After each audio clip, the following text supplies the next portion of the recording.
Good morning, children. In the previous class, I have taken the topic Indian Constitution and we have understood what is Constitution, what is democracy and who was the chairperson of the Constitution. And I have told you that there were some few pillars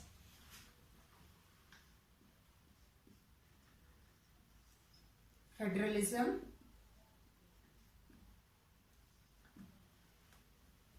form of government, that is parliamentary form of government.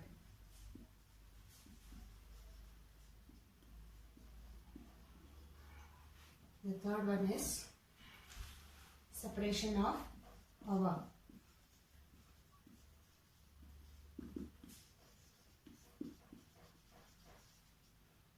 And the fourth one is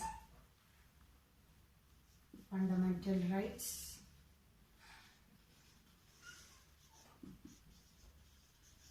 Fundamental rights and duties. The last one is secularism.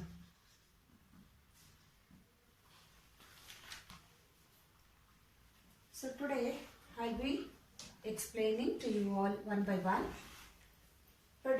Federalism is sharing of powers between the union, state and local governments.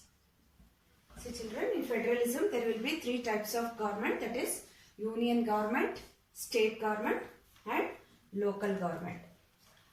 Respectively, FEDO means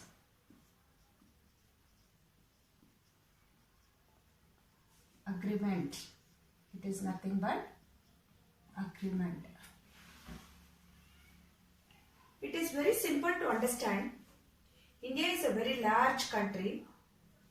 You all know that it is the 7th largest country with 32 lakh square kilometer of area. So what? If the agreement is made, constitutionally it will be sharing of responsibility. So as we know, country like India cannot be a single government because as I told you, it is the 7th largest country in the world and it cannot run with a single government. So they made parliamentary form of government with union, that is union means central government.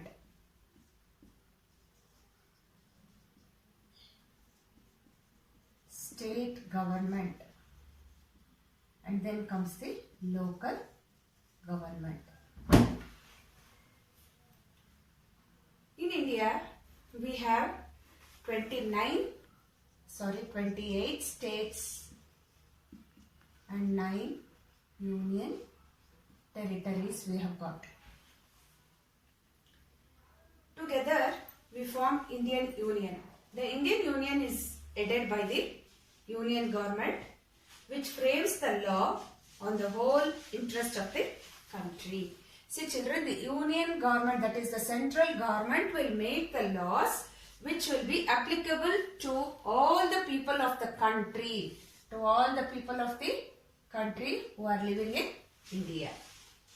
The Indian Union is headed by the union government and which will make the laws for the whole interest of the country. But when it comes to the specific interest of the states, the state government takes the responsibility of framing the laws for the states required as per the requirement of the state, tries to make laws.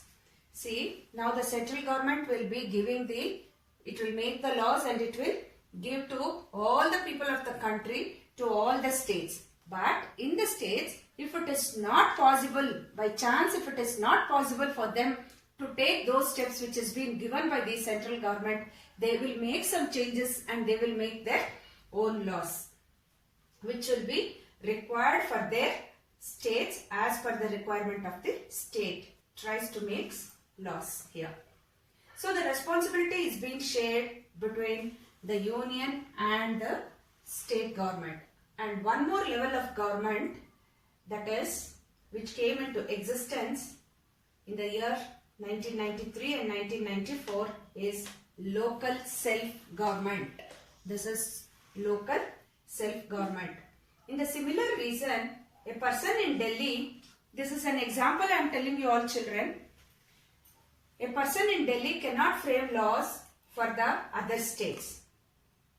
In similar way, a person sitting in state capital may not understand what is happening in the interior areas or in the villages.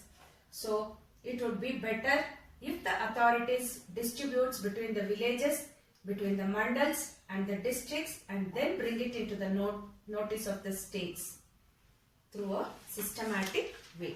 See children, even in a state, the state cannot rule the entire districts in its state. So what it is doing is, it will give a chance to the local government, that is local village panchayat, mandals. So they will have to give the suggestions and to the state government and follow the norms which is being given by the state governments. Now coming back here, we have 3 lists children. What are those 3 lists is, the first one is central list.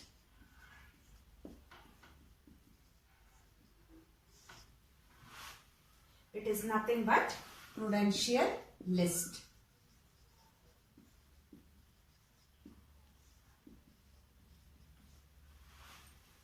This list will be getting the laws approved by the central government. Any state government cannot make laws on any of the central list subjects. Did you understand children? Any state government cannot frame any of the law of the subjects like, example like foreign affairs. It can be defense, education. So each state cannot take their own decision for all this. They have to depend on the central government list only, central list only for all these decisions. On these subjects, the union government will frame the laws. When it comes to the state governments, like when coming back to the state government here, the state government can take its own laws like appointing police and ruling those police people in the state, road transportation. All these, the state will make the laws as per 2 state lists, that is subjects we have got there. Other than these 2, we have the third one is the concurrent list. This is the state list I have told you children. The state list here can make its own law to run its state. That is about the state government only it can take the laws, not to the other states apart from its own states. The third one is concurrent list.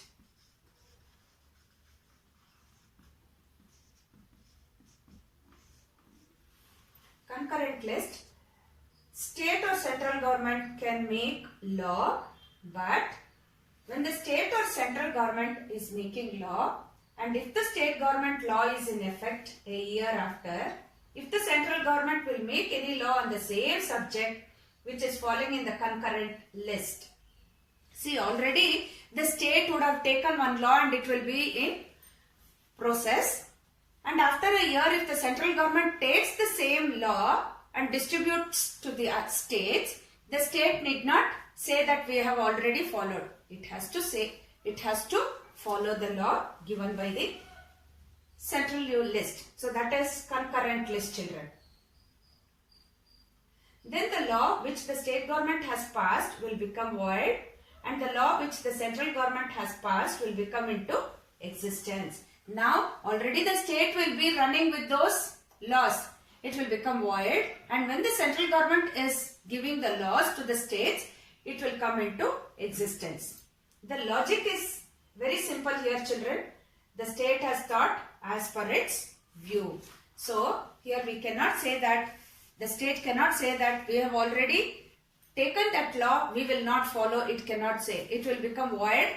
Then again newly the same rule will be followed by the state list.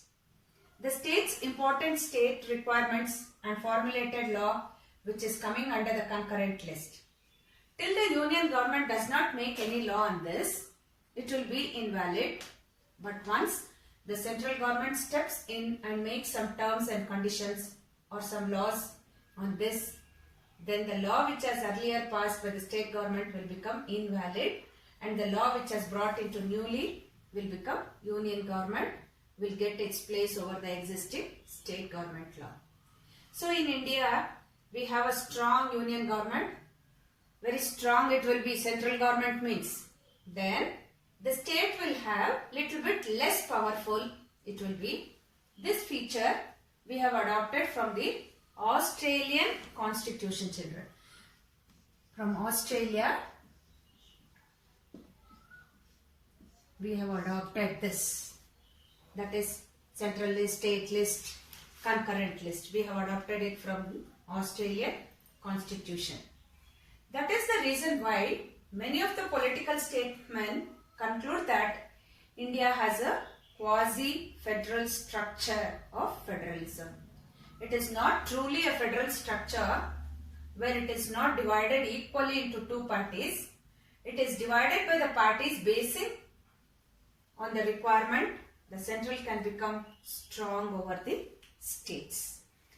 See, the central government has got all the rights to talk to the state government whether they are following the norms, conditions, whether they are running their state in a proper manner. So this is about federalism, children. Next we will move on to